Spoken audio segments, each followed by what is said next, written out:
Bismillahirrahmanirrahim. Assalamualaikum warahmatullahi wabarakatuh.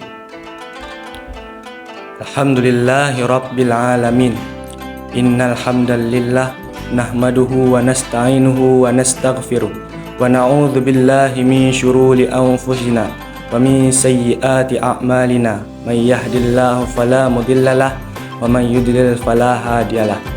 Asyhadu an la ilaha illallah wahdahu la syarikalah wa asyhadu anna sayyidana Muhammadan abduhu wa rasuluh. Allahumma salli ala sayyidina Muhammad wa ala alihi wa sahbihi ajmain. Pertama-tama dan yang paling pertama, marilah kita panjatkan puji dan syukur atas kehadiran Allah Subhanahu wa taala yang telah memberikan kita nikmat sehat, nikmat iman dan nikmat Islam seperti yang kita rasakan pada saat ini.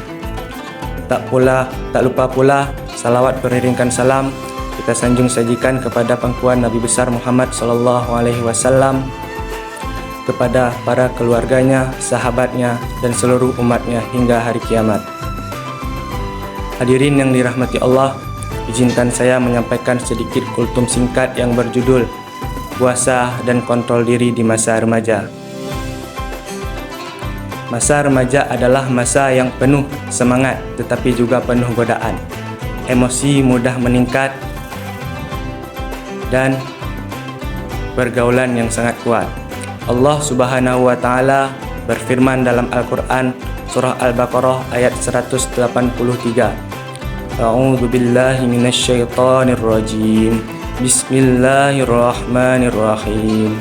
Ya ayyuhalladzina amanu kutiba alaikumussyam kama kutiba alal ladzina min qablikum la'allakum tattaqun.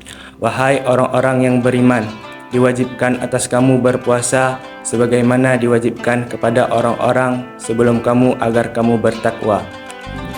Tujuan berpuasa adalah agar kita bertakwa, mampu menjaga diri dari maksiat dan mengendalikan hawa nafsu.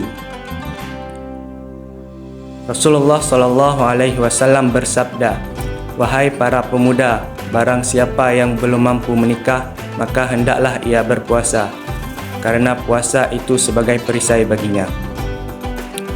Puasa sebagai perisai karena mampu melindungi remaja dari hawa nafsu dan pergaulan yang rusak. Hadirin yang dirahmati Allah, marilah kita jadikan puasa sebagai latihan karakter sejak muda, karena remaja yang mampu mengontrol diri hari ini akan menjadi pribadi yang sukses dan berakhlak mulia di masa depan.